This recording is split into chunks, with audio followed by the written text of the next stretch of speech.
Hello and welcome to episode 3 of the Never Seen Trek podcast. I'm Sam, or Never Seen Trek on Twitter. Hello, I'm Patrick. I'm Ingirus42 on Twitter. I write about Star Wars X-Wing sometimes, which is probably illegal for me to be on a Star Trek podcast, but whatever. Also, if you want to know more about my inspiration, Ingirus, check out the new Godzilla Singular Point on Netflix. I'm John. I am on Twitter at Bad Socialism. I talk a lot about Star Trek and history and other nonsense things, but you can also find me at the I Quit Star Trek podcast, available on Twitter at Quit Star Trek Pod, where once a week I talk about how fucking horrible Star Trek can be. Oh dear. And this podcast is basically a rip-off of that, so if you're listening to this, definitely go listen to that as well. I'll take that as a compliment. Thank you very much. It's definitely meant as one. Patrick, have you signed a sponsorship with Netflix that you didn't tell me about or something? Yeah, that's... I just, Ingirus content is few and far between. It's not like Spock content, you know what I'm saying? I mean, I'll take the sponsorships as long as I'm getting a cut, to be honest. Yeah, I don't think I'm entitled to anybody, but I'll take some if it's going. But yes, fucking hell. So our first episode this week is Elaan of Troyius, which is not the strongest start to the batch that we've had. I will defend Elaan of Troyius for 20 minutes of the 45-minute run, and I will defend it to the death for those 20 minutes. Everything else about it is trash, but I will defend it for those 20 minutes. That you're defending? Yes, obviously the last 20 minutes. Good. Everything else about it is dog shit.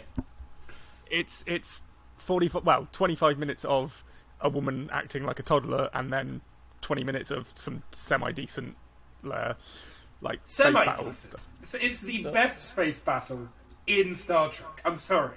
I thought you were going to say in the original series. Then no, I think it's amazing. I think it's the best ship-on-ship combat sequence in Star Trek. Maybe Balance of Terror and the Doomsday Machine are on par with it, but I think it is actually one of the best starship combat sequences in the entire show. Fair enough.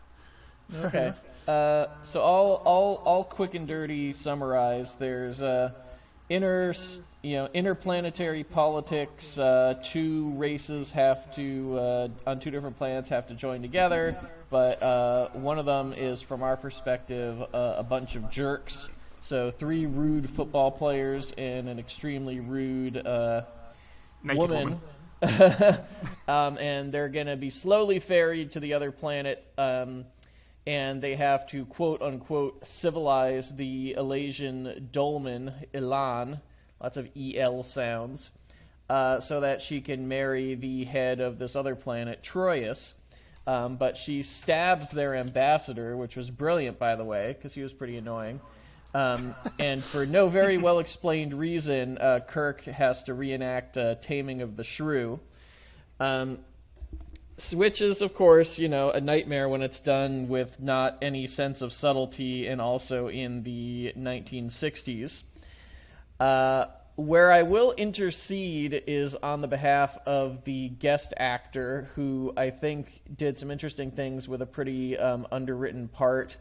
In particular, being mostly familiar with the 3rd season of Star Trek by descriptions and synopsises, because most of it didn't sound very good, I was impressed by the way she clearly played it as not, I'm falling for Kirk's affections, so much as I've decided to deliberately mind control Captain Kirk so that I don't have to marry this person I don't know. Yeah, we talked about that a bit when we did Elaan on my podcast, 5th episode we did. We spent a lot of time talking about starships. But it is interesting how much, what's her name, portrays the Dolmen as having a lot more agency than I think she has on first glance. Yeah, she's definitely, she's not just a sort of female character who doesn't have any power like you sort of see in a lot of, well, not even necessarily always in the original series, but was typical of the era at least. She has a lot of her own sort of agency in her own. She's quite cunning, to be honest. Yeah, she's very clever. And as a brief student of acting, I've spent some time looking at the relationship between the words on the page and the actor and what they have the power to change and what they don't. And I will continue to characterize this as a pretty talented person making the best of an underwritten role without changing anything per se, but just in how they seize those little moments. Like that moment then, the moment when she cries in front of Kirk is very good because it feels deliberate. And Yeah, it feels like it's she's deliberate. taking advantage of him.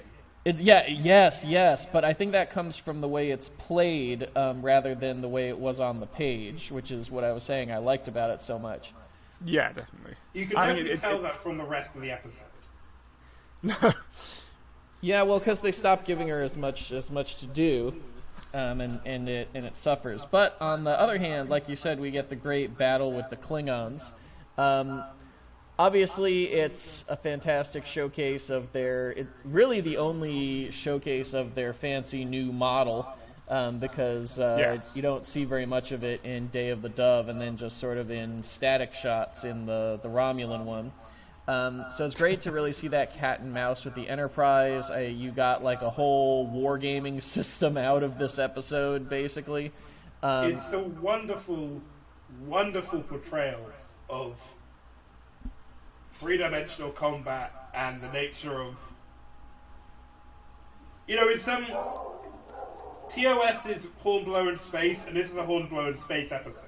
If you told me Captain Hornblower has to ferry a terrible Spanish princess to a marriage and encounters a French frigate on the way, that's this episode.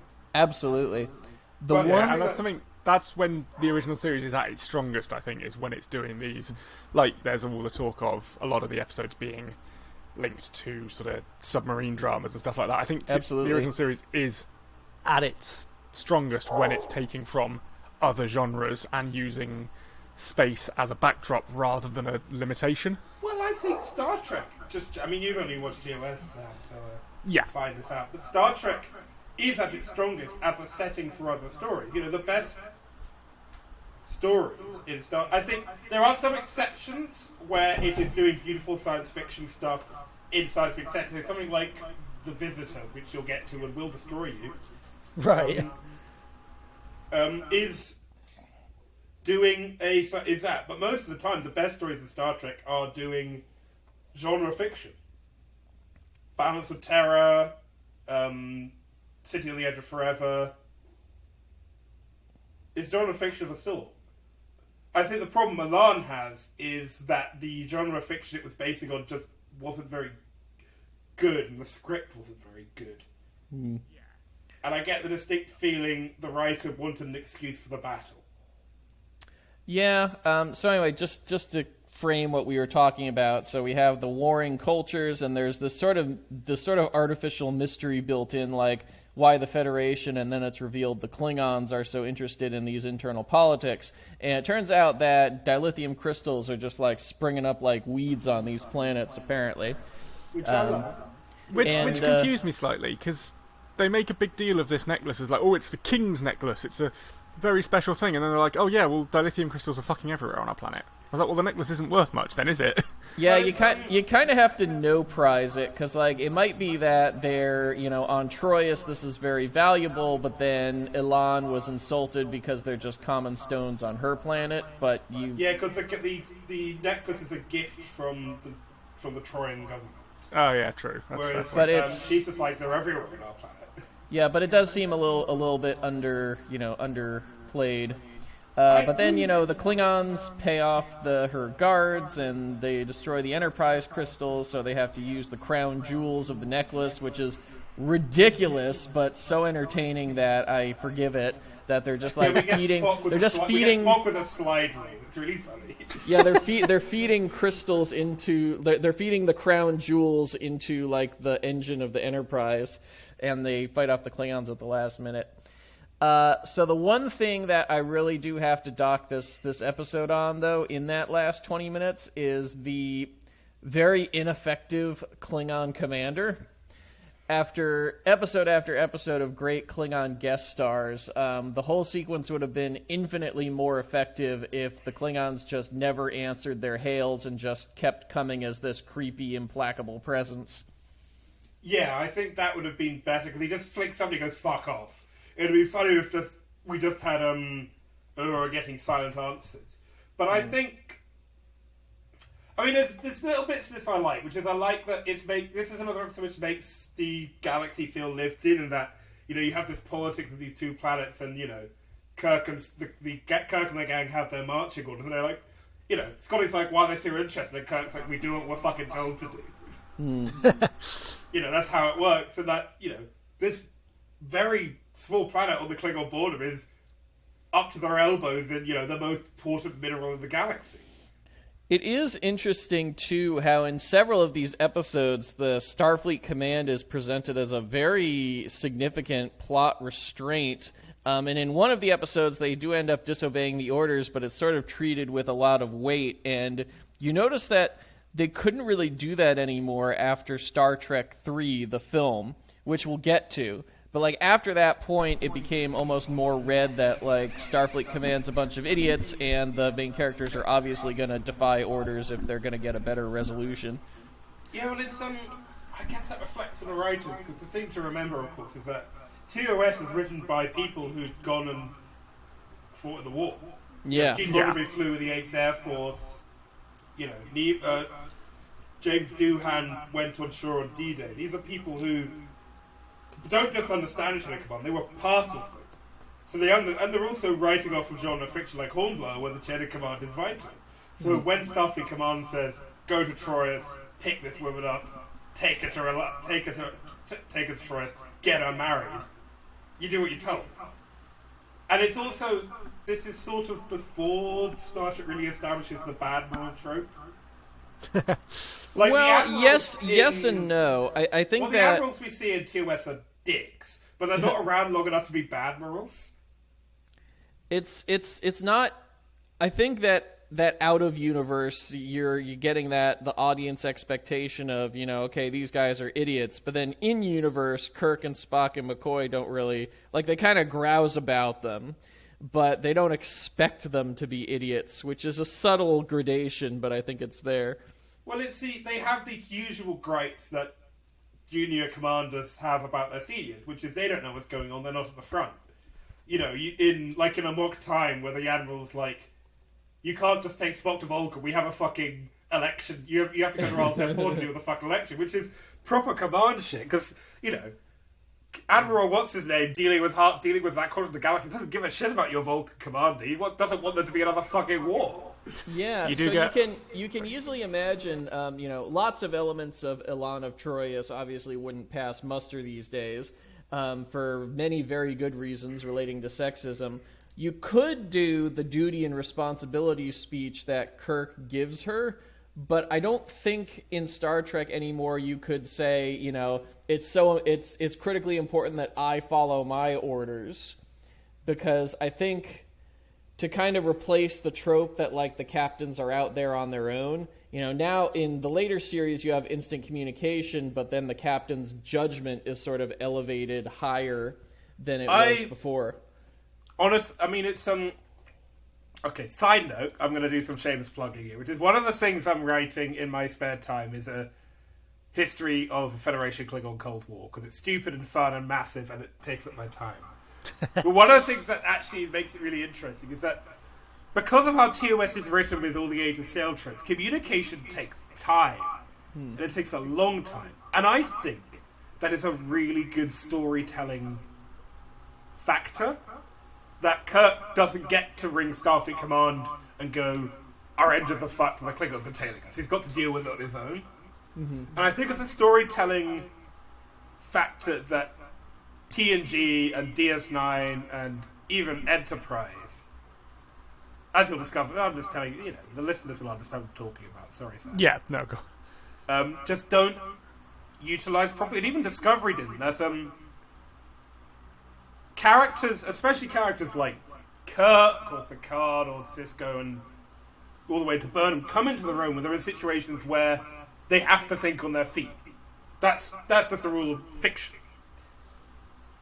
And TOS is, because it's relying on Age of Sail tropes, it gets to do that a lot.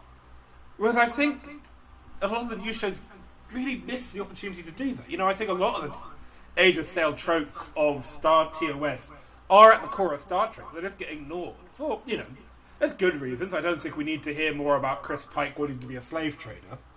Ever. No, definitely not. But I think bringing back things like, captains, it's hours, it's hours, if not days, before you hear a reply from Starfleet Command, or, we make fun of you're the only ship in the quadrant, but there's something to be said about a ship where it's not just, it might not be the only ship in the quadrant, but you can't call for backup. Yeah. And really emphasizing that, because like an episode like this, the Enterprise feels alone. When Kirk is coming under attack with the Klingons, it's like, and they're like, we will never get a reply. It's like, reinforcements could come. A pursuit squadron could be sent out for the nearest starbase, but it won't arrive in time. Mm-hmm. And those are tropes I like. Yeah. So what I was to kind of wrap up my thoughts that I was building to, and hopefully be able to move on to the next episode after, depending on what you think, is I think there's been a shift from, because the main characters have to drive the plot. They just have to. That's storytelling.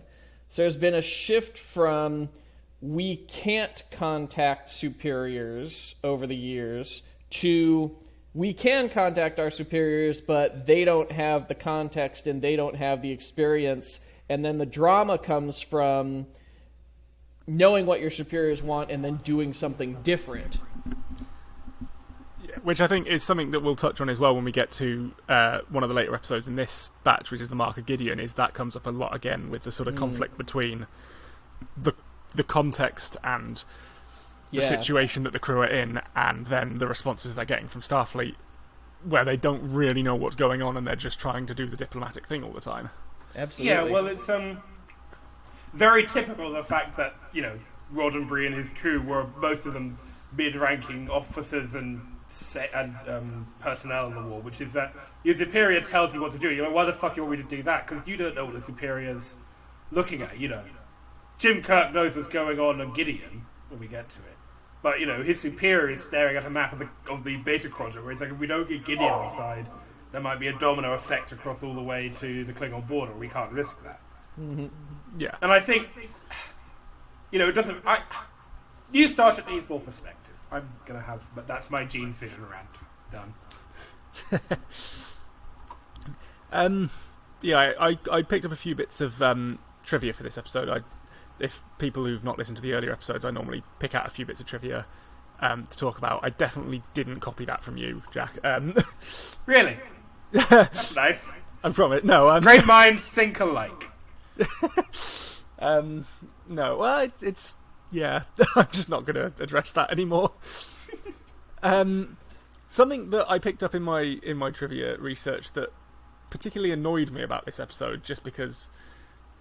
Why?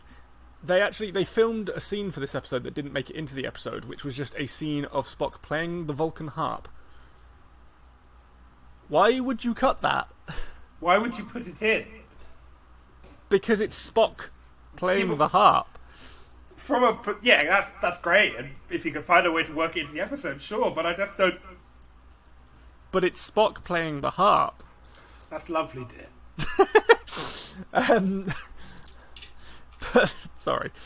No, it's just it would be great, but it's also just very much like I could see why in the cutter group they were like, I literally can't figure out how to put this into the episode. Yeah, that's fair. That's fair. I just really wanted to see Spock playing the harp. That's fair enough. What else did we have? This is the only episode in the original series to actually contain the line, "You're out of your Vulcan mind."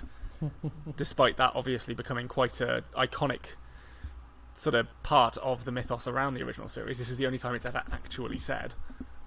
At least in the series. I don't know if it comes up in the movies at all. It comes up in the movies, but no, that's interesting. And what's also interesting is I didn't even catch it when I actually watched the episode. I saw it in the trivia later, and I was like, oh, hey, wild. Yeah. Yeah, it's interesting how tropes develop, especially like ones like that. Yeah, definitely. Well, it's the same as the whole thing about Beam Me Up Scotty never actually being mentioned at all. You get a lot of Scotty beam us up.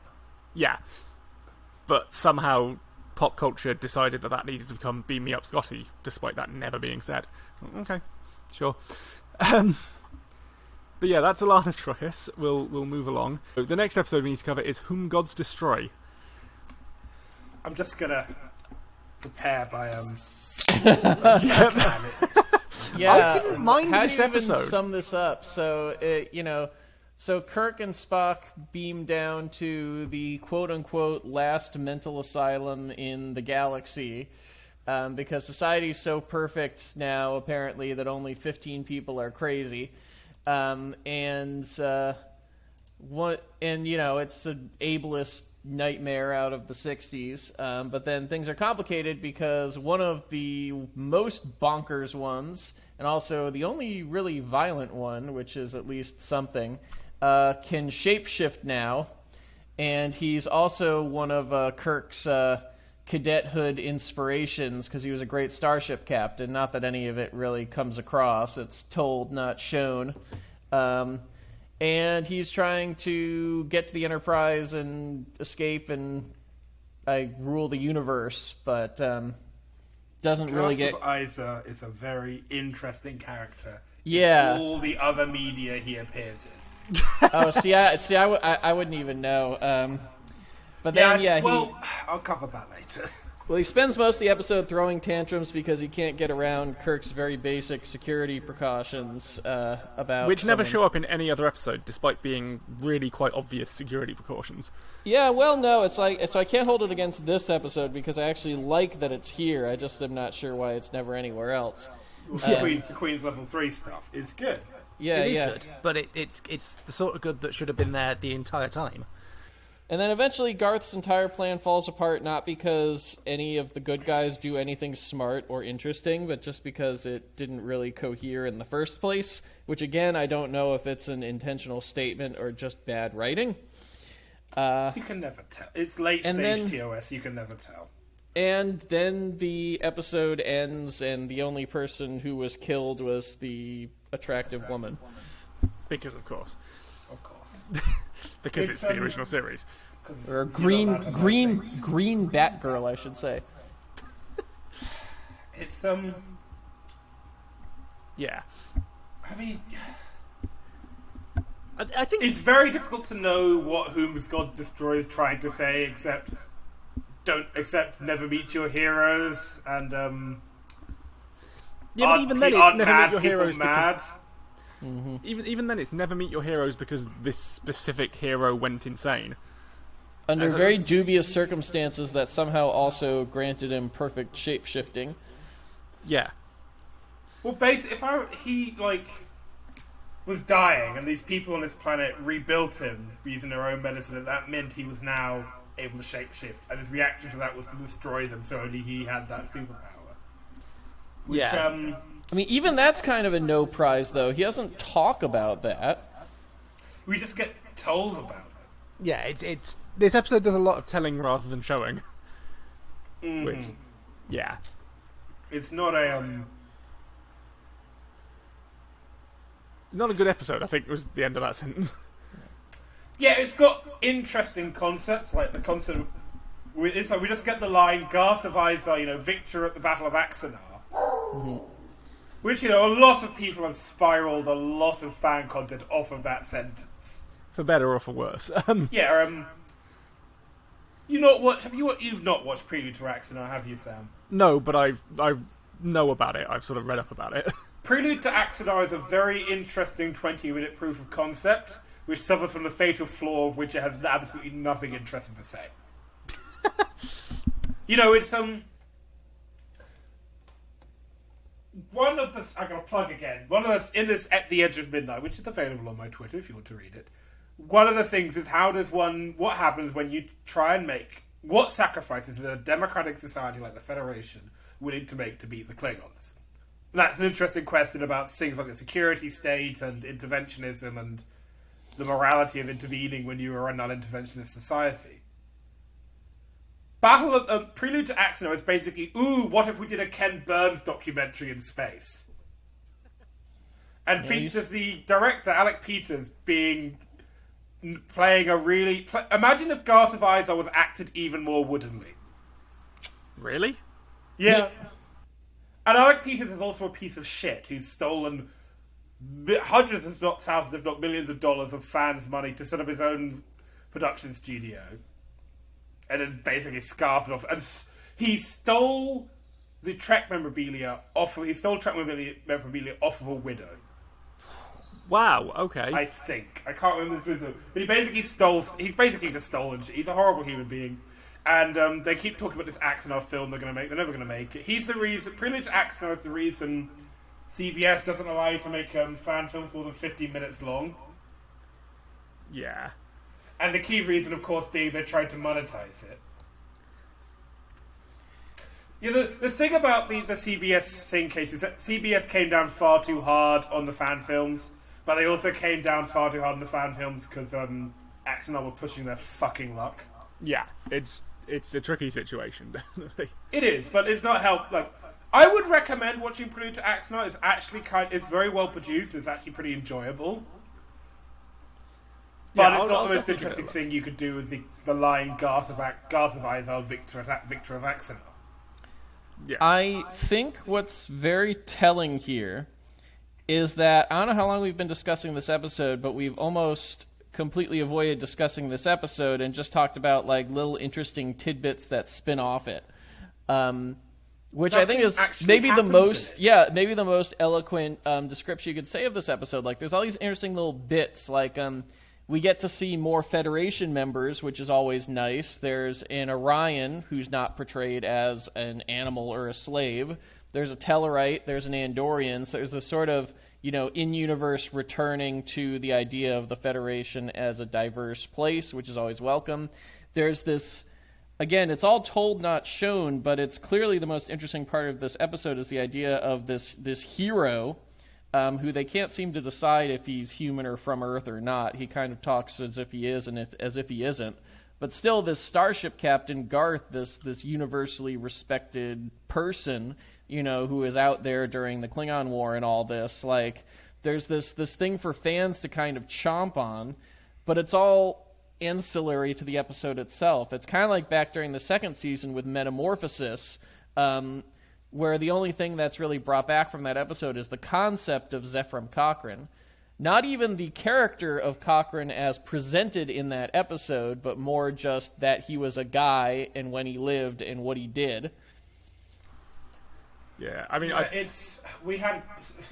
don't need to explain my thoughts on Metamorphosis because they go out tomorrow. I was going to say, if you want to hear more about mine and my thoughts on Metamorphosis, listen to the I Quit Star Trek podcast that's going up tomorrow, because... Well, they even mentioned Cochrane in this one. Like, there's all these interesting, like, tiny little bits of world building, but then they don't really cohere together. Like, the idea that there's this super mental asylum that's under a planetary shield. Like, that doesn't sound like the Federation. Who does that? Well, it's the sort of thing. My Watsonian. We know what the Doylean justification is. They need to do nobody escapes from Alcatraz in space. Mm-hmm. But the Watsonian justification is it's a last resort for them. They've tried everything with these people, but they're just too dangerous. So they do the only thing a civil society that will not execute people could do, which is to put them somewhere they cannot hurt the body politic. Until they come up with a miracle cure. Yeah, it's space Broadmoor. So what, Marta is going to quote poetry at you and then maybe stab you a little bit, and so she's got to go on this poison planet? I have no idea why Marta's like, the thing is that Garth of Izar, who is a mass murdering maniac who can shapeshift, I can understand but why they didn't know that. Space Alcatraz. But they didn't know he could shapeshift, which is the whole plot. Well, no, I think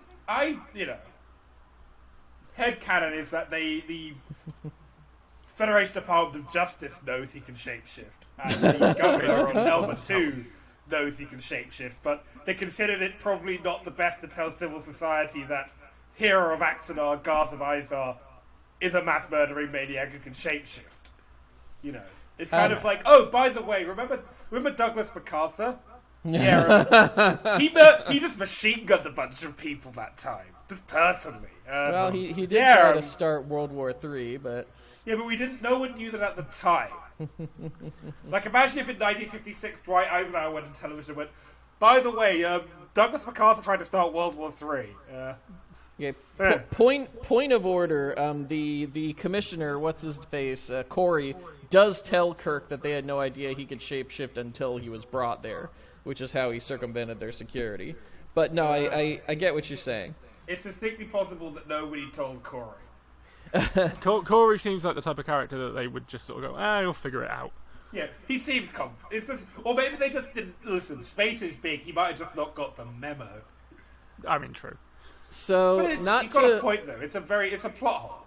Yeah, so not to step too much on Sam's trivia, but by far the most interesting thing about the episode that I've found is that Leonard Nimoy hated it so much that he wrote a memo to Freiberger, the showrunner, and CC'd it to the head of television at Paramount, talking about how bad it was and how he was forced to act out of character and act like an idiot. And then, apparently, I have not verified this personally, but reproduced the letter in his autobiography, I Am Not Spock. Yeah, that was something that I had written on my notes. Yeah, he apparently considered it to be an insult that Spock wouldn't know which one the real Kirk was. Oh, it is, but what strikes me about it is, wow, when baby boomers wanted to subtweet you, they did not screw around.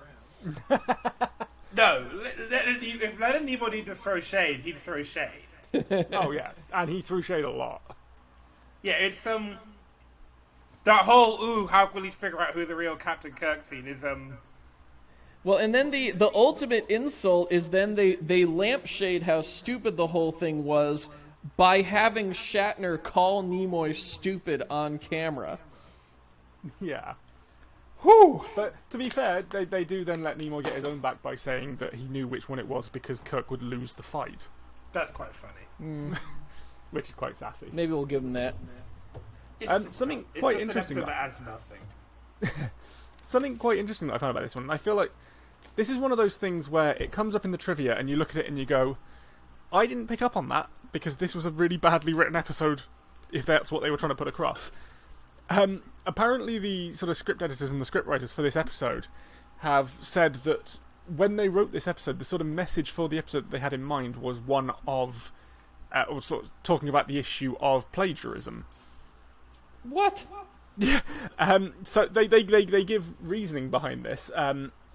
Their first point being basically we copied Dagger of the Mind, which, I mean, yeah, sort of. Well, This yeah, but you feels can't like an turn excuse made up. This Yeah, feels you like can't an turn excuse. around later and be like, "Oh, we ripped it off intentionally," as as a subtle commentary. No, but then they also sort of go on to talk about the whole scene with Marta reciting Shakespeare's Sonnet 18. Yeah, She also then- later recites a stanza from Houseman's in Midnights in November, which So- nobody picks up on in the episode. So only crazy people plagiarize, which is why we plagiarized ourselves. Yeah. Well, I Yeah. think what they said was that the message was supposed to be that sort of the plagiarism can either go one of two ways. It either goes unnoticed, like with the second poem that's quoted by Marta, or it damages people and causes sort of damage, like with the first one. And they said that their plagiarizing Dagger of the Mind plays into that as well, but I don't understand it. It feels like an excuse, to be honest, but Yeah, I'm not buying that for $1. no.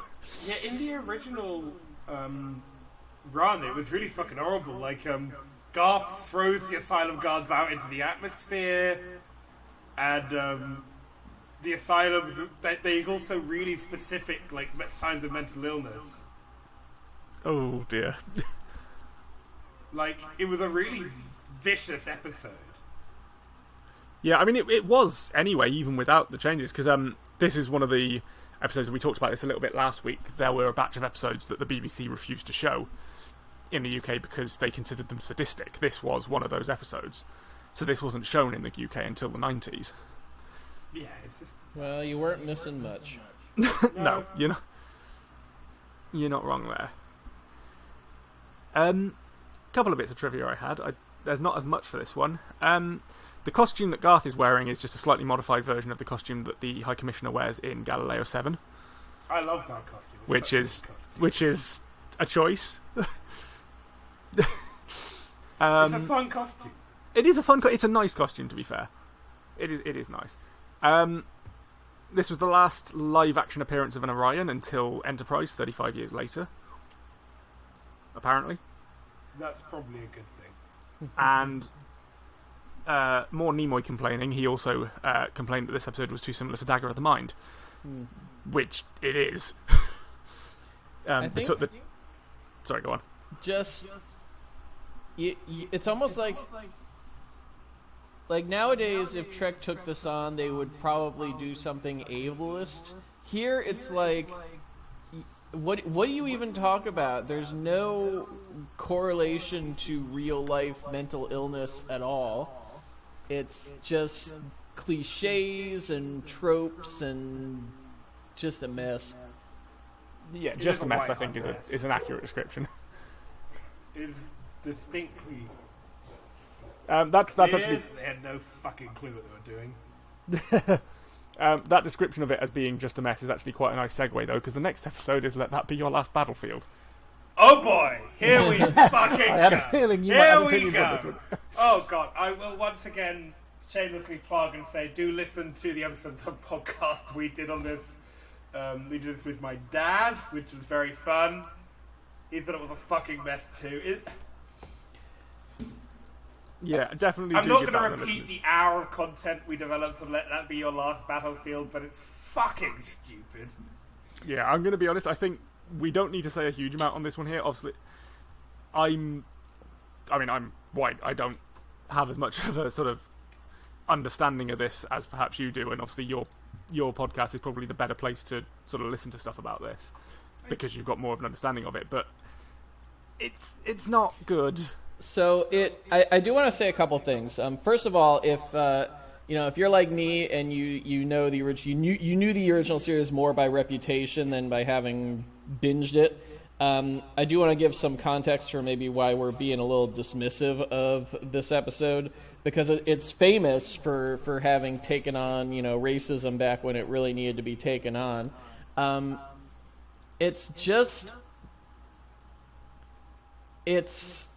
Well, first of all, it's thuddingly unsubtle, and it's not supposed to be subtle, and it didn't need to be subtle, but it's just very, very didactic, and didactic in that Gene Roddenberry way, where these are my future humans who have solved everything that are commenting on your pitiful past foolish struggles, and sometimes that works better than others. But then I think maybe the primary mistake is that it's framed as this conflict of equal opposing forces, and visually and by much of the content. But then one of them is presented as an allegory for white people and one of them for black people, which means that we have solid, compelling evidence that one side has asymmetrically oppressed the other, but then they are presented as equally flawed and equally hateful. And I think that's the gut shot that makes it really hard to watch now.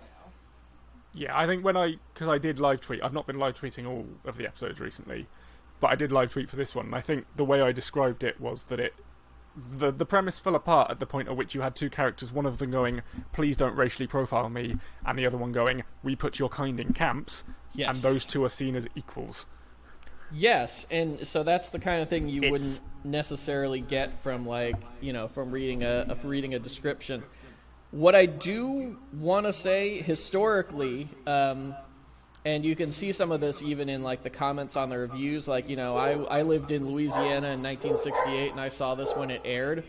I think it's a very effective piece of propaganda by white liberals targeted at white conservatives.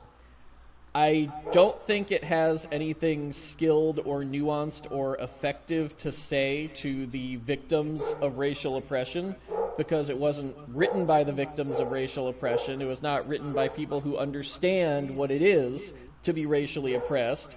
But I think it does come from people who were like, as part of this power structure, I want there to be less injustice.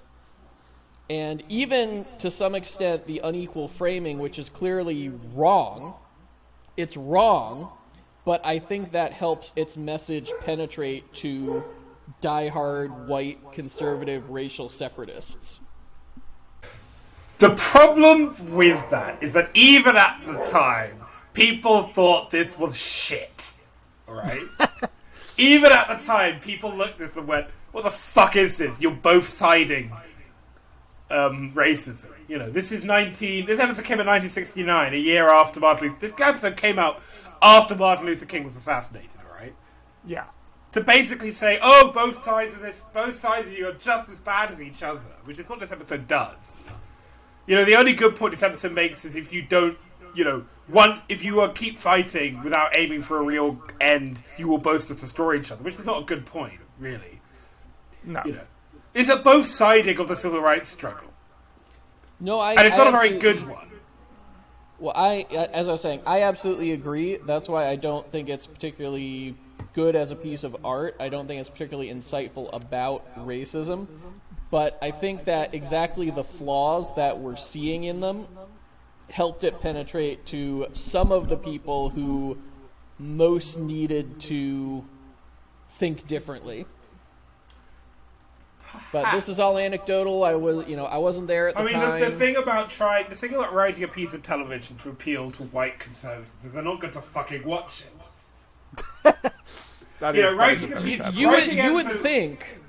You would think, but like go to Star Trek forums today.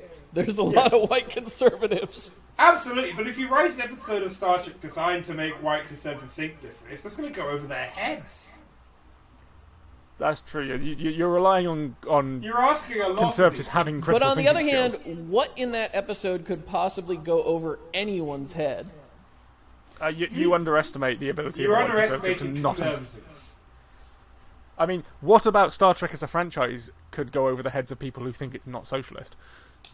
Yeah. Good point. I mean, people find a way. People do find a way, but I have very little respect for anything about this episode. It's just not trying very hard. Yeah. And it's very ham-fisted and painfully ham-fisted. You know, for a television show, even in TOS, that could do subtlety quite well. It's just not trying. No. Let There Be a Last Day Battlefield is a distinctly awful episode of television. And it's a hurtful episode of television. It's an embarrassing episode of television. Yeah, I know. It's not good. I did have a couple... I mean, there's not a lot of trivia about this episode, I'll be honest. There's a couple of bits. On the note of... We discussed how not subtle this episode was. It was planned to be somehow... Well, maybe not less subtle, but like... Oh god, I know this. I know this. Keep going. The original plan for the... I can't remember the name of the planet they're from, but for the people... Sharon, that's the one. For the original plan for the people for Sharon is that they would be stereotypically they would be appearing as the stereotypical image of a devil and an angel. Because apparently they didn't think this was obvious enough already. Although I guess at that point you've got you're not both sidesing it as much because the devil is very clearly the one in the wrong. Mm-hmm. Assuming that the devil was going to be the supremacist, which I don't know. It's everything about this episode just makes you want to scream. Yeah, you know. Once again, I direct the listeners to the episode of my own podcast where I talk about this because I don't really want to repeat myself. But at the end of the day, of course, I think we'll sort of keep it a bit shorter on this episode because. It is quite a controversial one, and you have already got the thing I do actually recommend to people is watch it. Actually, if you do think, oh, you know, they're over it, no, watch it and think about it, and think about how presenting our characters finding the freedom fighter and the oppressor as equally distasteful. Mm-hmm. Think about how that Well, sits not with not you. even equally, because they threaten to lock up the freedom fighter and they have a drink with the oppressor. Yeah, think about how that looks. Think about how that would look to some. Think about how that would look to a black family watching Star Trek in 1968, 69. Exactly, yeah. It's not. It doesn't. It's not comfortable. You know. No, of course. It's It's a very stay in your box episode. It's I think one of TOS's biggest and most embarrassing and horrifying failures. I think I can definitely agree with that. Yeah. We'll move on because that's certainly. No, I'm So, sad. well, I do like to end on something nice. So I appreciated the self-destruct sequence That's that they quite did, fun, yeah. because That is a good scene. well, I enjoyed not it. only does it get called back later, but just the way it's shot is very different from what you normally see on this show. The Yeah, the close-ups of the lips. cinematography It's always- in this episode is very unique. It's always fun to see Kirk play poker. Yeah. And also, I never regret seeing Frank Gorshin in anything. He is That'd very be good fun. in this episode, actually. Although something that did bother me with the self-destruct sequence is that the password to deactivate it was 0000. Well, it's a Which voice-activated code. That's the thing. Yeah, true. So, it's different. True. But yeah, we'll move on. Next episode for this batch is the Mark of Gideon, Oh, which fuck. isn't much better, to be honest. I had quite a thread on Twitter earlier today that people might have seen of me just getting very irate over the existence of this episode. Yeah, it's there's. I mean, I love Star Trek, I really do, but there's a genre of badness that's almost unique to Star Trek. It's the failed sci-fi horror mindfuck. And that's the only possible explanation aside from budget saving, that the plot is that Kirk is beamed into a simulation of the Enterprise and gaslighted for 45 minutes. It was gaslighted for 35 minutes, and then it gets worse. But it doesn't land because you still see the real Enterprise. And there's not that much suspense in just finding out what is the nature of the simulation and why. So And when you do find out, it's horrible. yeah, so Yeah, it to is. somewhat synopsize and set up, they go to this planet Gideon that no one's ever beamed to or seen, but for some reason is about to join the Federation anyway. It all turns out to be a ruse, because when they beam Kirk down, they basically spirit him away and drug him or whatever, and they tell the Enterprise that he never showed up. Whereas they put Kirk on a replica of the Enterprise that's on the surface of the planet. Then they let him wander around being confused. And then they stick a woman in there, probably assuming that they'll end up bumping uglies, which of course they do almost immediately. But then it all turns out to be because, the planet Gideon really stinks because everybody's immortal. And apparently they just keep breeding and not dying, so they need a special disease in Kirk's blood to kill off everybody. Which is a fucking stupid idea. You know how this episode came into being? I do, actually. Yeah, I had it in my notes, but Can Go I ahead can I and- say, if I Yeah, remember go on. correctly, this episode came to being because a guy who played Harry Mudd was It like, was, I want it to was do... Cyrano Jones, but The Cyrano guy who played Jones. Cyrano Jones. All right, I've had 3 beers. Give me a minute. The guy who played Cyrano Jones was like, I would do an episode about overpopulation, and they went, okay. And then they wrote one without him, I think. yeah, he hates this episode. He said that he was really disappointed in the final product, apparently. Because it's not got anything to say about overpopulation, really. It's less of a these are the perils of overpopulation and more of a if you have an abortion we hate you episode. Like they spend a good chunk of time going, we think that life is too sacred to use like any kind of like protection Natural. or anything. It's like, Artificial birth control. okay, you'd So- rather slaughter your people. So we're kind of coming up on the the mission statement of the episode, where the Gideon people finally explain why they did what they did, and it it's interesting because in a way I think this is braver than how TNG would have handled it, in that Kirk mentions a lot of possible solutions that didn't get mentioned on TV very much, such as contraception, actually using the word, all these very obvious ways out of the overpopulation trap. But because it has to be an episode about overpopulation, they just patiently explain to Kirk that they're idiots who aren't going to do any of those things. And I feel that on some level, it's not a good episode, but on some level it does play like a ridiculous, over-the-top, straw man chastening of Roman Catholics. Yeah.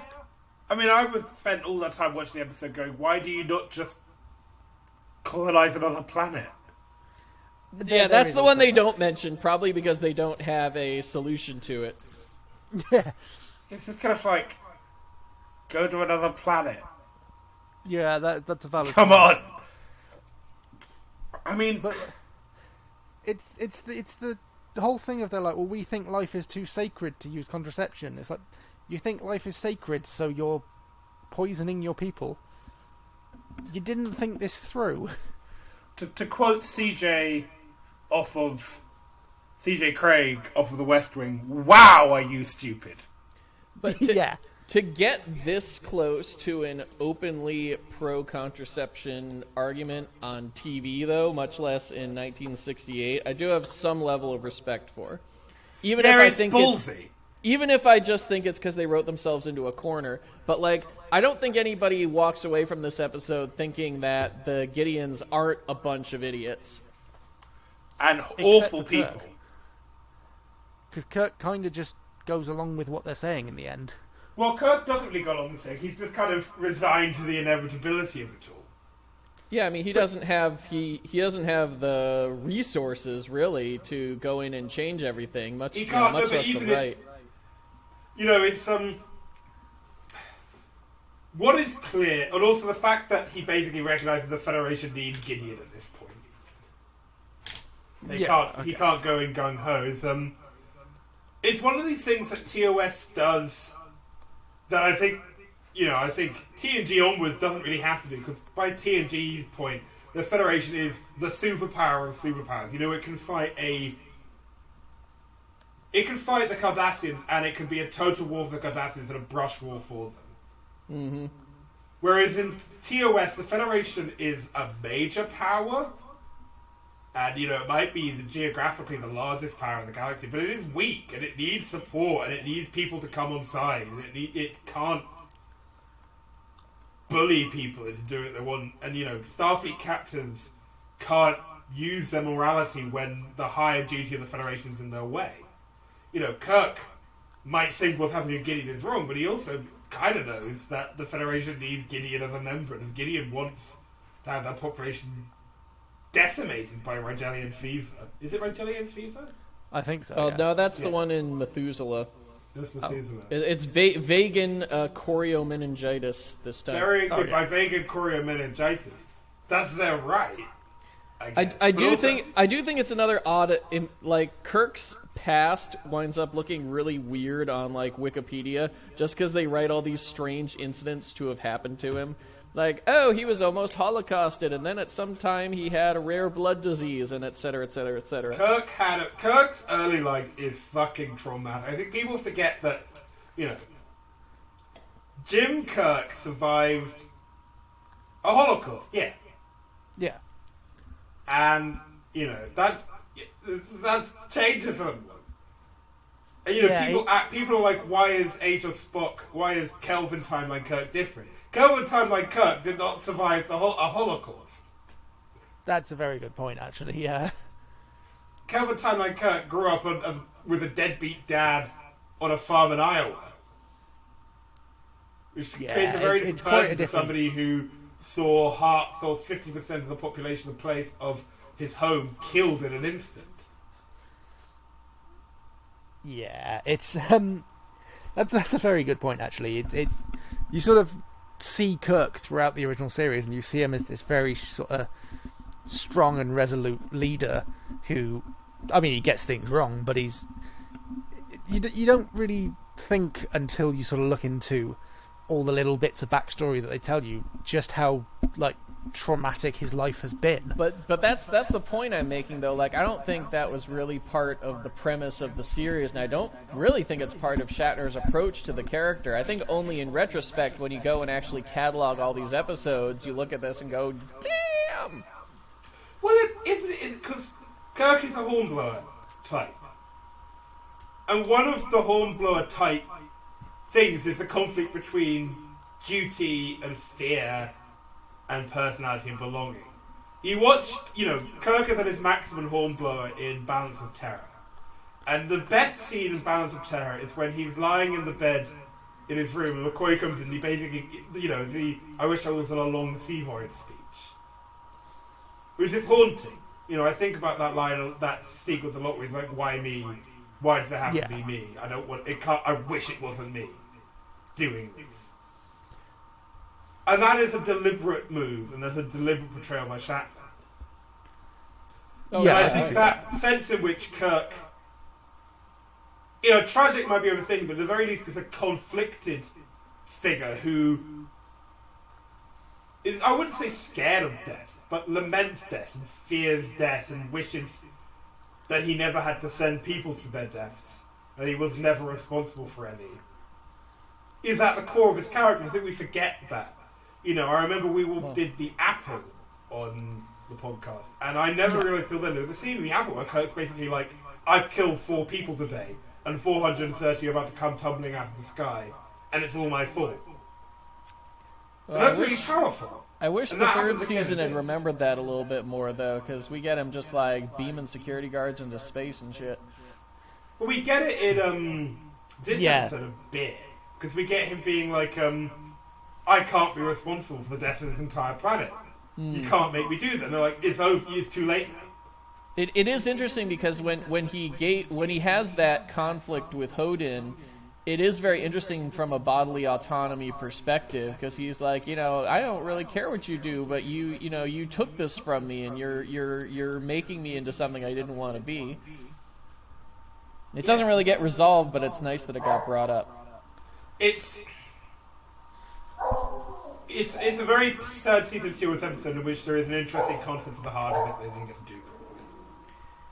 Well, and in the sense of wrapping up with something vaguely positive, because this one's a dog, I did very much laugh when Hodin talked about Scotty to Spock as your excitable repairman. Scotty looks so fucked off when he says that. I mean, Who the fuck do you think you are? I think, particularly, in this block, and obviously we'll get to it later, where it's not necessarily a sort of positive example of it, but I think particularly in this block and in season 3 in general, that you start to see more of Scotty as a developing character, sort of starting from the sort of era of Trouble with Tribbles and that sort of thing, and going through into this series and through this series. He's more of a character rather than just an engineer. He's part of the ensemble in season 1, and then towards the end of season 1, the first time of season 2, once they dump the ensemble cast, they're not quite sure what to do with him. They sort of, you're right, they pick him up quite clearly from Trouble with Tribbles. Well, they pick him up from Who Mourns with Adonis, actually. Yeah, okay, true. I did notice that, and I noticed that even though George Takei is back full time, they like to have Scotty command the Enterprise in these episodes. And I think it's just because he's increased in prominence as a character so much. It's not a bad thing at all. I like that dynamic actually with Scotty in the chair and Sulu flying. Scotty's great in the chair. We need more Scotty in the chair content, because him and Uhura bounce off each other really well. Definitely. I think that thing with sort of, like you said, with them using Scotty a lot more in the chair as opposed to Sulu, that did come to an extent from Shatner, apparently, though, because I was looking into this recently as just sort of general research about the sort of less than stellar relationship that Shatner had with his co-stars. He definitely in the movies, and I think a little bit towards the end of Series 3, he made it explicit that he would not... particularly in the movies, he refused to record any scenes in which he was handing the helm over to Sulu because he disliked George Takei that much. What? He said, I will not... Because there's a scene where... I can't remember the character's name, and obviously I've not seen the movie, so it doesn't mean a lot to me. But there's a scene where this character, who is very clearly not as high a rank as Sulu, is given the helm in one of the later films, 5 or 6, I think. And it's commonly brought up, so, well, why wasn't Sulu given the helm? And the answer is because Shatner refused to film the scene of him saying, Sulu, take the helm. I think it might be 5, because that's not the one... It doesn't happen in 6, because he's not on the ship. It'll be, there we go, it'll be 5 then. Wow. Well, in that case, Shatner was directing, so which makes sense. he would have that the power follows to then. do that in Trek 5. But Jesus Christ, okay. Well, now I feel bad for saying anything. But we all know what shit this. We all know shit. Well, this I mean, sucks, and what's funny is that Doohan absolutely despised him too. So Oh, most of the sort of auxiliary crew despise him. but I would Takei say still despises him. more so than Takei and Koenig, at least in the 90s when I was paying attention. Doohan was kind of publicly known for having no civil relationship with Shatner. Yeah, I think Well, Doohan never took shit from anyone. that's very true. Doohan was a good soul. Yeah. All right. Shall we move? What's the next one? It's Is it that yeah. which survives? The next episode is That Which Survives. Yeah. Which glorious Mabenga content. That's the only. Yes, Yeah. exactly. That's the only good part. The only good part of that episode is Jabilio Mabenga, assistant surgeon of the. The only Enterprise. good part of any episode that has Mabenga in it is Mabenga. All right. Okay. No, Are we gonna have private little war discourse on this episode? We'll try not to, because we need to get through this. Okay, Okay, I have to register my disagreement. I thought by a pretty comfortable margin this was the best of the batch, and I've always had a soft spot for it, to tell you the truth. It's not. I wouldn't say it's I wouldn't say it's an awful episode. I think it has merits. I think it doesn't have enough content, and this is something that we've talked about a lot, and Patrick, you've said a lot. It doesn't have enough content to fill a 50-minute slot.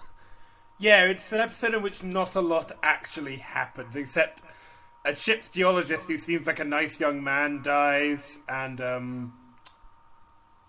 Scotty discovers his engines are fucked, and we are introduced to another black guy on the Enterprise who seems cool, and then he dies.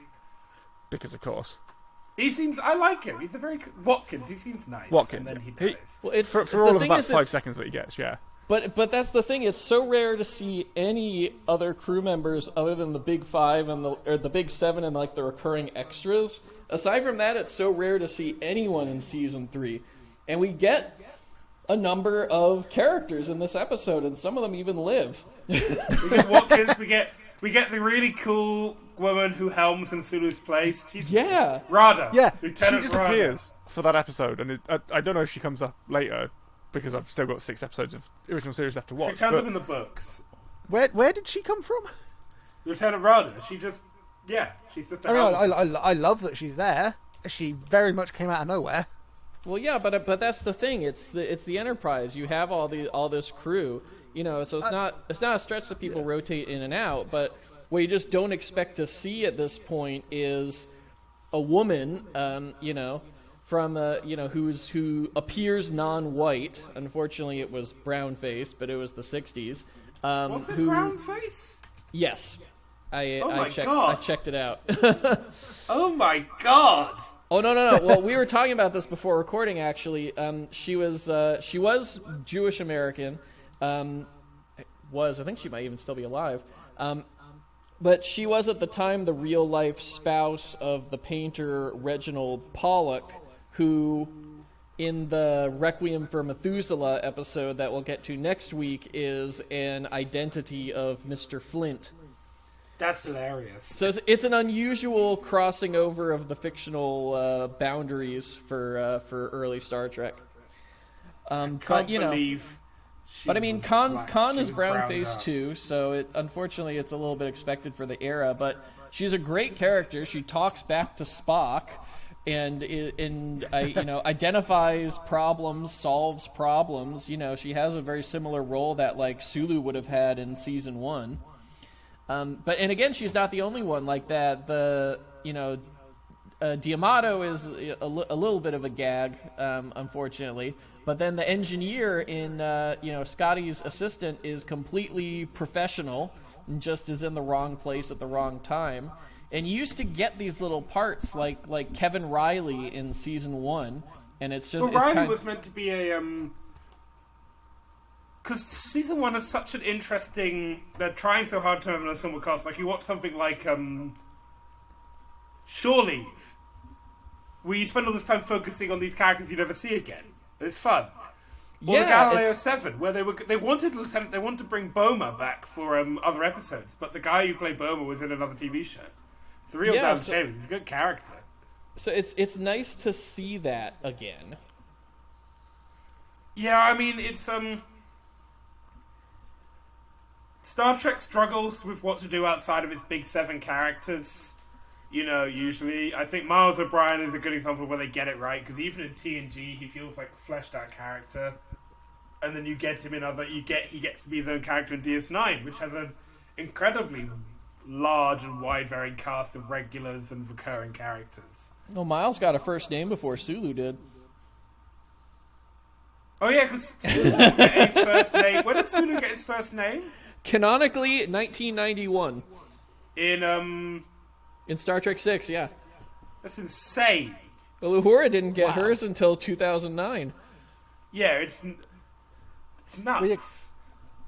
Because hers came from Fanon, did it Well, not? in both cases, they came from Fanon, and they were approved by the actors, and then became canon. But Well, it's, my point stands. Nyota Uhura and Hikaru Sulu turn up as their full names as early as in fan works and official license works as early as like 1975, 1974.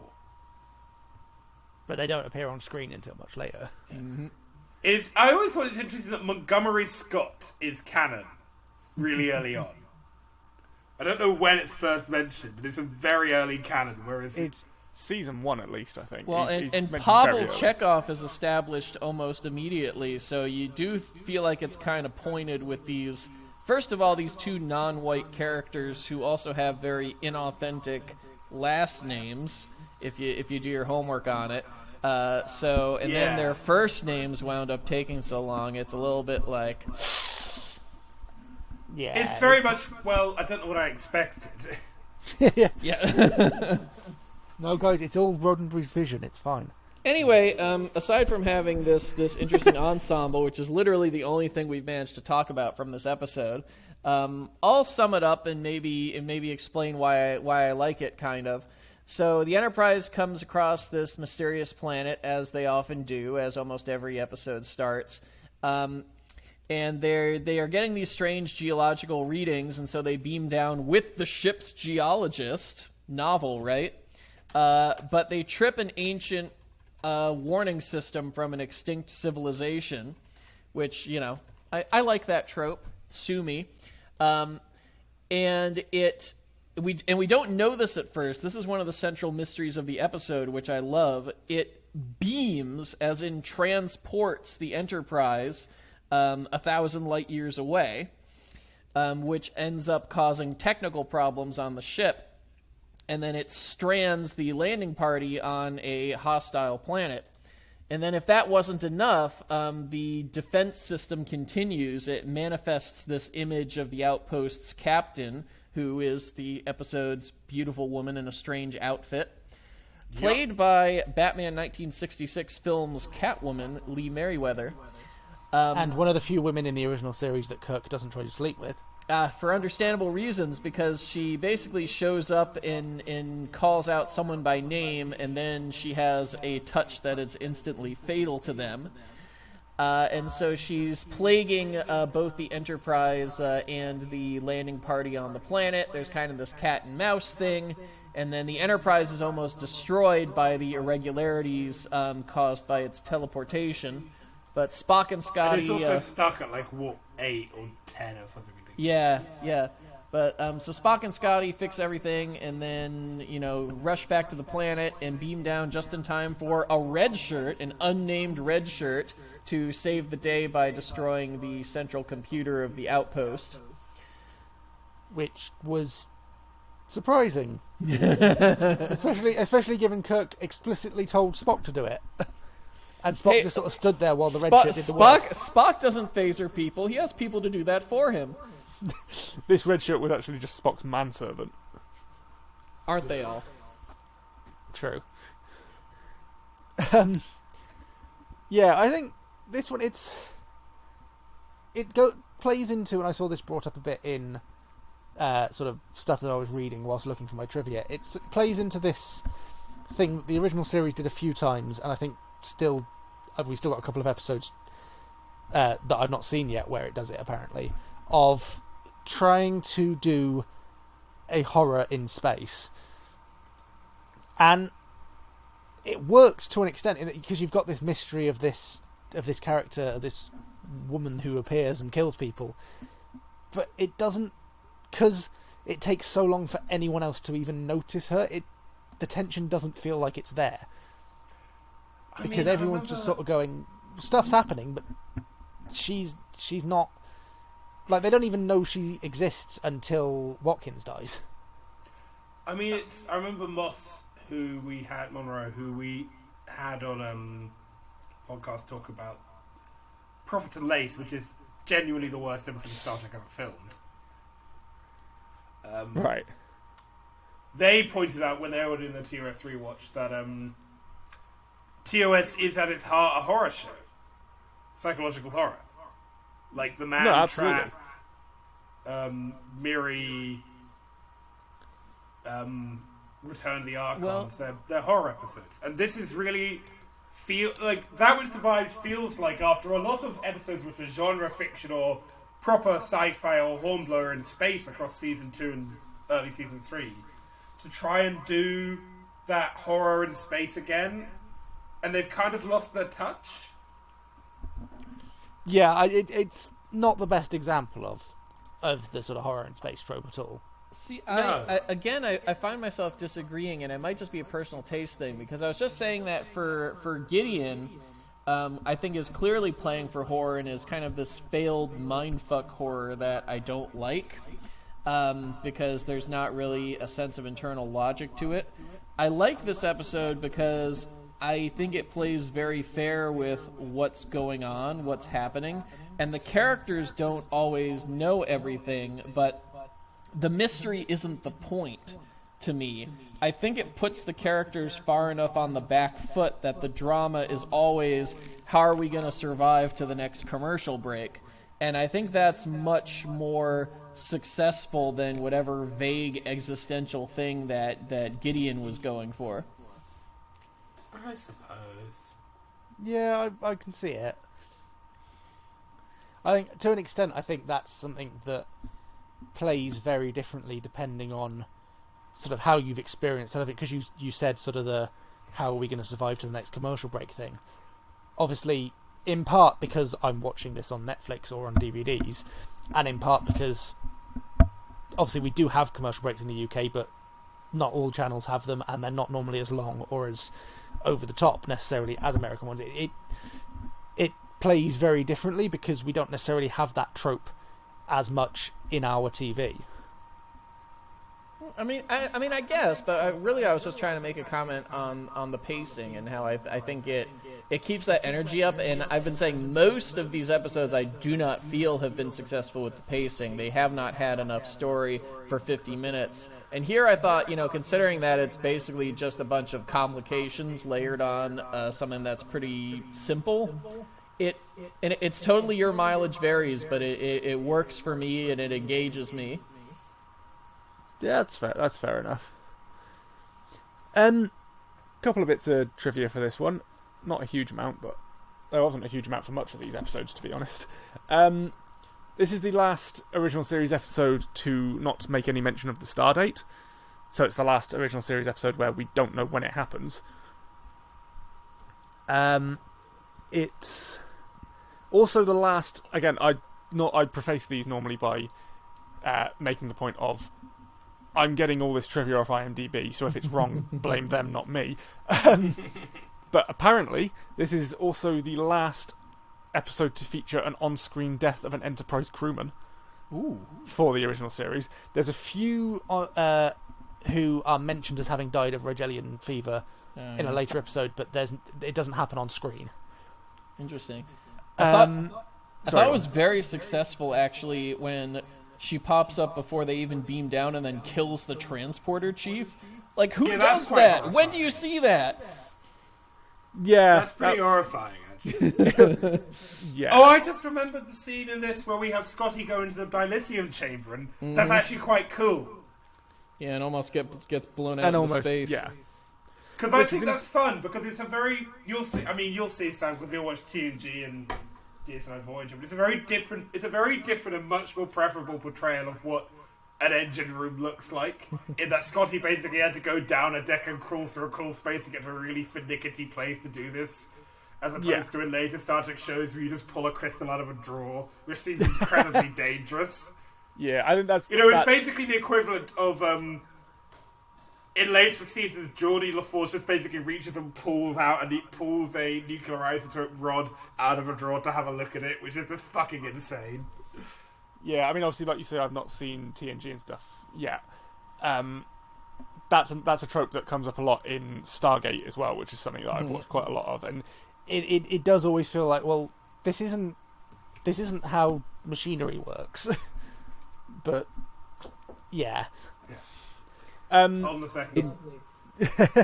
When we were talking about Whom Gods Destroy, one of the bits of trivia I had for that was that it's one of the I think one of 2 or 3 times where there is a very clear shot of Scotty's missing finger, because James Doohan lost a finger in the war. Yeah, James Doohan was on D-Day. He came back from a night patrol, a sentry panicked and shot him 8 times with a brain gun.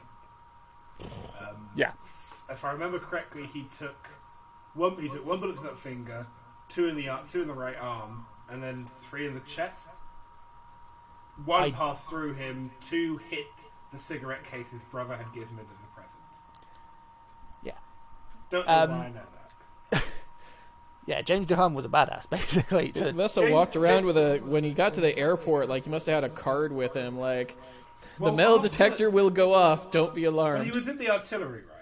So on D-Day, he killed 2 snipers trying to establish a position, and then after he was ferried out after being shot 8 times, he was told you can't be a frontline soldier, so he retrained as a pilot, because the air observation pilots were all artillerymen. So he retrained as a pilot, and he was called the craziest. He was nicknamed the craziest pilot in the Canadian Air Force, even though he was an army. Because what he used to do was do slaloms between the telegraph poles on Salisbury Plain. So Salisbury Plain, for those who don't know, Salisbury Plain is the big, it's a huge swath of land in southern England, which is the military training camp in southern England. It's where the army does its manoeuvres, so it's completely empty.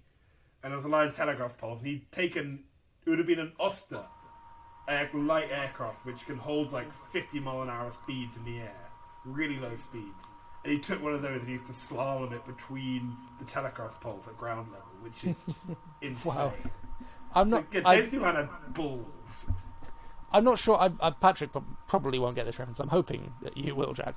Are we 100% sure that James Doohan wasn't secretly Mad Jack Churchill? Were they ever seen I don't together? think so. I think Mad Jack Churchill deserves. I think that they're in different levels of madness. They were both a bit batty though. Yeah, But you know, we do see him with the Claymore in Day of the Dove.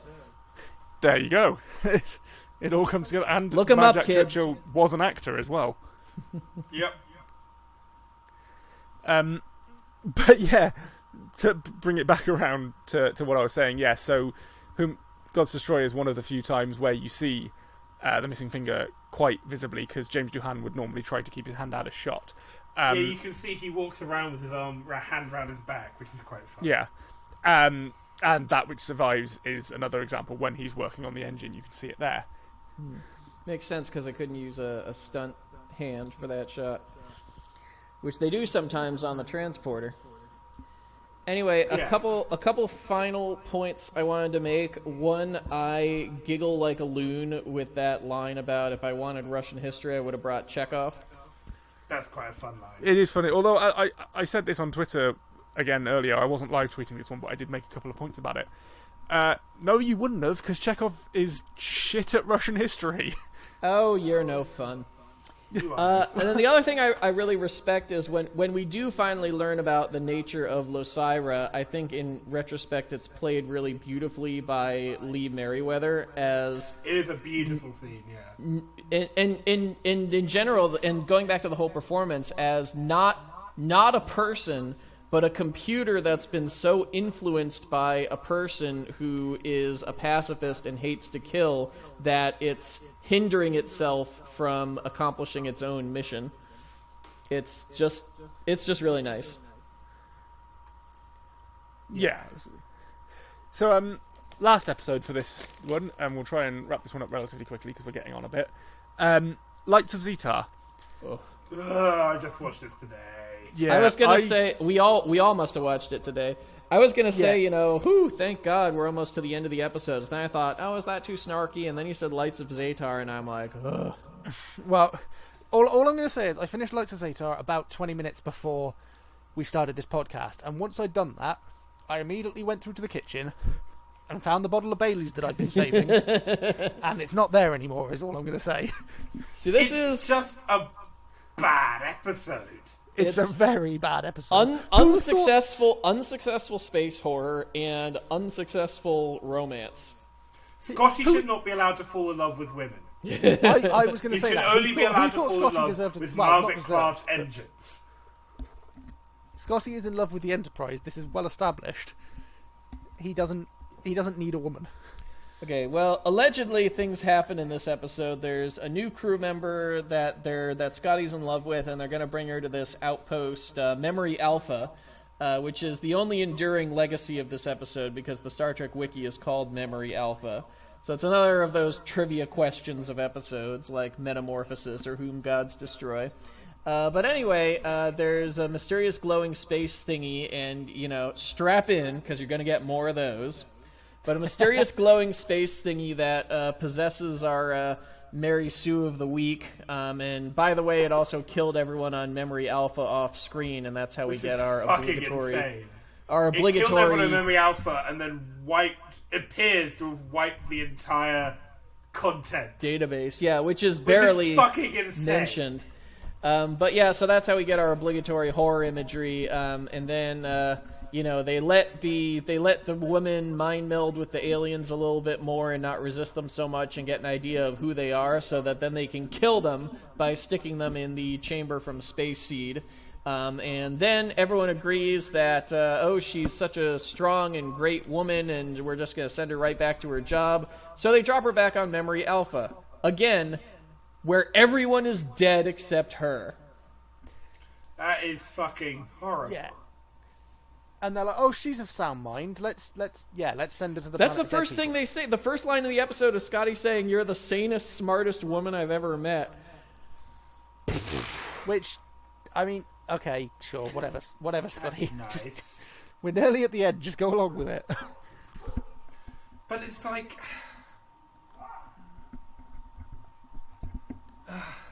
she's very pretty. I'm just this. That's all I've got. Okay, but then that's not the craziest thing. We were talking about this before we started recording. That's not the craziest thing. So not only is this someone's self-insert Scotty romance fanfic, but the person whose self-insert Scotty romance fanfic it is the creator of the ludicrously popular children's puppet TV Lamb Chop. What? The creator of Lamb Chop conceived and wrote this episode for I television. think that's a reference that I think about half of my audience is American, so they'll get that. That's not a thing over here at all. I don't think. No. But Well, look it up. Just like if you looked up Mad Jack Churchill, now look up Lamb Chop. Yeah, that's the point. We'd spent a long time talking about Mad Jack, and half our audience is not going to know who that was. The lame half. Yeah, true. Just look up Mad Jack Churchill, and then you'll never find another man attractive again. some folks out there saying, promise? True.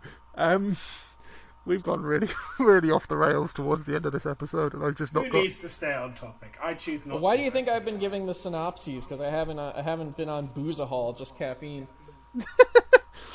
Oh, I'm gonna address for people who managed to get this far into the episode that I have had a very rough week, and I'm not entirely with it this week.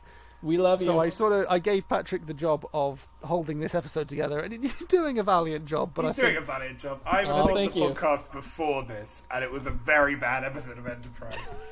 And I've not had the best week in my life generally, but it's still just like, fuck. Season 3 of TOS sucks. Yeah, but on the other hand, Enterprise. Yeah, that's Yeah. true. So this isn't the most structured episode of the podcast, but we're getting through it. If I can say, it's because I had to go back and rewatch and watch all of these essentially for the first time. Like, I think I had seen That Which Survives and Elaan, which, no coincidence, are my two favorites of this batch. Yeah. But the others I all knew from synopsises, and I read that, and I'm like, no, I don't really need to see that. You know, I read the review, and it said, this episode is awful, and I'm like, cool, I'm going to save the 50 minutes. So this is the sacrifice I'm making for you. But it's been a very interesting historical experience because it feels like at this point, the show, sort of knowing its ending more or less, but is kind of doubling back on its own mythology and establishing things for, no joke intended, the next generation of fandom. Like we're bringing back in the Andorians and the Tellarites, just like getting those incidental aliens in there and fleshing out the idea of the Federation and that it has a history and it fought battles to be established. And you know, Saurian Brandy gets mentioned again at some point, and it's just fleshing out this universe in the backdrop of its awful little plots. And I think it's been an interesting sort of pop archaeology experience for me. So thank you. I mean, the thing to remember that I think people forget is that fandom, kind of as we understand it, was kind of invented by this show. Yeah. You know, I think it had existed to some extent in things like the Sherlock Holmes Society and groups around Agatha Christie. But as we understand it with, you know, huge fan works and conventions and lore, kind of was invented by this show. So I think, you know, when you say, oh, they're laying the groundwork for fan stuff, I don't think they knew they were doing that. They did. So what you're saying is that we have Gene Roddenberry to blame for the existence of bronies. Yes. Well, We have yeah, Gene in a very Gene real Roddenberry way, to yes. blame for the existence of the fandom menace. Great. Well, we Oh, don't. But no, God, but that was worse. what I That think was we're much seeing, worse. though, the reason why I mentioned fandom is because I think we're seeing feedback, because it's not that the producers decided, oh, you know, we established that Andorians and Tellarites are in the Federation, we should use them again. No, they showed up in the Journey to Babel, and then, you know, and then fans, I think, and I know it wasn't the 70s, that it hadn't really taken off yet, but there was still enough of a fandom to have the letter writing campaigns, and all the cast members were receiving letters, and that there was sort of this embryonic dialogue coming into effect. And then, you know, Gene Kuhn in season 1 is the one who, like, standardized all this stuff. So it was Starfleet, not USPA. And then what really struck me, like almost struck me between the eyes, because even in the 3rd season this is changing. Remember how in the Enterprise incident that they pretended they had never heard of a cloaking device before? Even Yeah. though the last time they encountered the Romulans was all about the cloaking device? Yeah. Well, in Let That Be the Last Battlefield, it's the exact opposite. They have this invisible ship purely to save money, and then they justify it by having them ask each other, is it the Romulans again with their dastardly cloaking device? It's So quite- it feels like the cast and the crew are educating themselves about the world of the show as they're creating it, and it created this thing to latch onto that could grow into the animated series and the convention culture and all of it. Yeah, I mean, for all of its flaws, the original series and the people behind it and the people who watched it and enjoyed it and, like you said, sort of created this fan and culture, we do have a lot to sort of... I was going to say a lot to thank them for. Some of it's not necessarily positive, but they had a huge influence on, even to this day, how modern media works. Oh, yes. Because even to this day, you have stuff like... I mean, obviously, you already had comic books and stuff like that before this, but with the way that sort of fan circles work around stuff like the MCU and these sort of very big franchises that have this fan culture around them that is very much based on the fan culture that was built by Star Trek. Well, and to me, the key is the feedback loop, that the people who are making the show become aware of what people like about the show. And not just on the level of this is how we get good ratings, but on that granular level of what are people emotionally responding to and then telling us about. Yeah. It's interesting. It's, you know, I think it's interesting what fandoms do with shit stories. Yeah, basically, yeah. Yeah, this is why I said pop archaeology and not like an exciting showing of critically acclaimed content. But I mean, you come back to that again and talking about... We've gone very off topic here, but it's fine. It's fine. You come back to this sort of talking about fans keeping a culture alive, and obviously some of Series 3 was written by people who were fans of the first couple of series and became writers in their own right. And then, obviously, you had the animated series, you had the movies, but Trek was off the air for a while after that and kept alive by this same fan culture. And you look at other franchises where, like, something that I enjoy a lot and I spend a lot of my time watching and consuming is Doctor Who.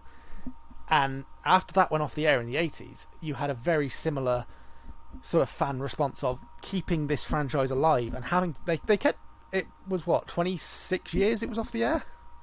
Mm-hmm. And fan culture in the form that was created by Star Trek is arguably responsible for keeping the franchise alive for long enough that it could then have its revival. So it's a huge impact that this culture that Star Trek created has then had on our lives in general going forward. Yeah, I mean, you can't overstate it. Like, you know, I went to a Star Trek convention when I was 8 years old. I still have William Shatner's signature from that around here somewhere. But yeah, anyway, I guess now is when I would say my at least one good thing that I tried to find about this episode, but I don't think I have it for Zetar. This is my dud of the batch. It's a dud episode, and not a lot actually happens. I'll say a positive thing about this episode, and it's a very minor positive thing. I really, really like the final line. Because you have... Sorry, it's not the final line. It might be the line before or something like that. But you have McCoy and Spock agreeing that the... Oh, that's a good ending, yeah. Yeah, agreeing that the lieutenant, she's a lieutenant, I think, is sound of mind enough to continue working. And then they call up Scotty, and Scotty's, yes, I also agree. And Kirk responds, while this is an Enterprise first... McCoy, Spock, and Scotty find themselves in complete agreement. It's very intentionally cute. It's a nice ending. It's fun. But yeah, that's the Lights of Zetar. So we've very much gone off the rails for this episode, but we'll try and bring it back just for the last little bit, because what we tend to do at the end of each episode, I say on episode 3, is go round and say what was our favourite episode of the batch and what was our least favourite. So, Jack, you're the guest, so we'll start with you. What was your favourite episode of this batch of episodes? Elaan. Because I like really? Starship combat. Oh, okay. That's it. You know, it has a fundamentally really good, well-paced, wonderful sequence of pitting a Constitution-class starship up against a D7 class battlecruiser. You know, that's fair enough. Well done. It's And good Kirk for the... And Chekhov and Sulu are on point, and we get, all the proper Age of Sail tropes about, he talks about phaser crews and torpedo. It's fun. I like the battle scene. It's good. That stuff always warms my heart to this day. All the spaceship nerd crap. Yeah. So, Elaan of Troyius, 20-minute. My favourite episode of this batch was the 20-minute battle sequence in Elaan of Troyius. Also because it has really good music, which That's never fair. appears again. That music was written for Elaan of Troyius, not used before it, not used after it. It's wonderful. Patrick, what about you? Favorite episode of that batch? It's not close in either direction. Elaan is my second favorite. That Which Survives is my first favorite. Zetar is my least favorite, and then the others are sort of just barely hovering above Zetar. That's fair. I think Jack pulled me around there. Actually, I think I was going to say That Which Survives, but thinking back on it, I might have to say Elaan of Troyius for that one. It has a lot of not good bits, but it's the episode that I would probably have the most fun rewatching of the lot. Yeah, it's a fun one to watch. Yeah. Like any of the others. It's fun in the way that stuff like Spock's Brain is fun, where it's very clearly not a good episode, but it's not. Well, I mean, bits of it are kind of offensive, but it's not overall. It's not offensively bad. Yeah, it's not much more offensive than an indifferently staged Taming of the Shrew, and people still watch that. I think of all of them, that one feels like an event episode, like it's chock full of special effects and high drama. And it was not coincidentally, it was the second produced episode, whereas all the rest of these were produced in that back half of season 3. Right. So that's favourites, and Patrick, you did mention your least favourite there being Zetar. Jack, what was your least favourite? I have a feeling I can guess, but... So let that be your last battlefield. It's just a... yeah. I had a feeling. Listen to the episode of I Quit Star Trek where we talk about it. I just don't want to repeat myself. I'll probably include a link to your episode on that specifically in the description of this podcast as well, because, yeah, I mean, for me, obviously I have less personal sort of connection to that episode. Don't get me wrong, I still think it's absolutely abysmal. But I don't know whether... I'm torn on whether to say that that's my least favourite or Mark of Gideon. They're both awful episodes. And this block has taken a lot out of me. Oh god, I'm not looking forward to Turnabout Intruder. I have been pointedly avoiding that episode for the past 20 years. Oh god, that's not a good sign. We're nearly at the end of the original series, for better and then we for got the worse. animated series. Yeah, I think we'll wrap up there because I'm completely losing the plot at this point. That was a You did very, great. very confusingly structured episode 3 of the Never Seen Trek podcast. Jack, do you have anything you want to plug? Obviously, you've got your podcast that you've mentioned a couple times. Yeah, so I do a podcast with my friend Olivia called I Quit Star Trek. Every week we take a bad episode of Star Trek and we talk about how bad it is, why it's bad, why we hate ourselves for doing this podcast every week. But we also talk about, the interesting ones of why it's bad, why perhaps it's good, why it made us think. It's a lot of taking Star Trek apart and making it think about why it ticks, or more specifically why it doesn't. We tend to focus on having sort of members of the Star Trek community on, so I think Sam is on this week's episode. Yeah. We've had lots of people float around in Star Trek Twitter. We've also had John Billingsley on, who played Dr. Phlox in Enterprise. We had Noah as a catch, who played Rin on. Oh yeah, I know him. Disco Season 3. He was great. We also had award-winning comedian and parliamentary candidate for Senate South, Al Murray on, which is a major Which I coup will of never mine. forgive you for. Never. But we mainly have guests on from the Trek community because I think the best aspects of Trek are the people who listen to it and how it affects us all differently and what it means to us. So come hit us up at Quit Star Trek at I Quit Star Trek, available anywhere you get your podcasts. You can find us on Twitter at Quit Star Trek Pod. Personal plugs. I am currently writing a long fan project where I detail the history of the Federation, Klingon Cold War. You can find that at theedgeofmidnight.wordpress.com. You can also find it in my Twitter at Bad Socialism. This is taking long, but I also am currently published in a alternate history anthology called Grape Shot and Guillotines. I have a story in that called Beyond the Boundaries about a failed revolution in Trinidad. Please buy the book, read the stories. I'll get 10p, but it'll be my 10p. And you get to learn something about West Indian labour politics. Any other plugs? Donate to your local food bank. Basically, Jack is much more interesting than me at the very least. I won't speak for Patrick. And go and check out all of their work because it's very interesting. And definitely give them a follow because, again, Twitter, Twitter, you can follow me at Bad Socialism, which I'm still a suffering pleased that I got that Twitter handle. It's that was a good grab. But until next week, I have been Sam or never_seen_trek on Twitter. I've been Patrick, Anguirus42 on Twitter. I've been John, or Jack, I don't mind. I'm Bad Socialism on Twitter, as I literally just And said. that's been episode 3 of the Never Seen Trek podcast. Yeah, Thank thanks you for so much listening. for hosting. Thank you so much. Delightful. Thank you.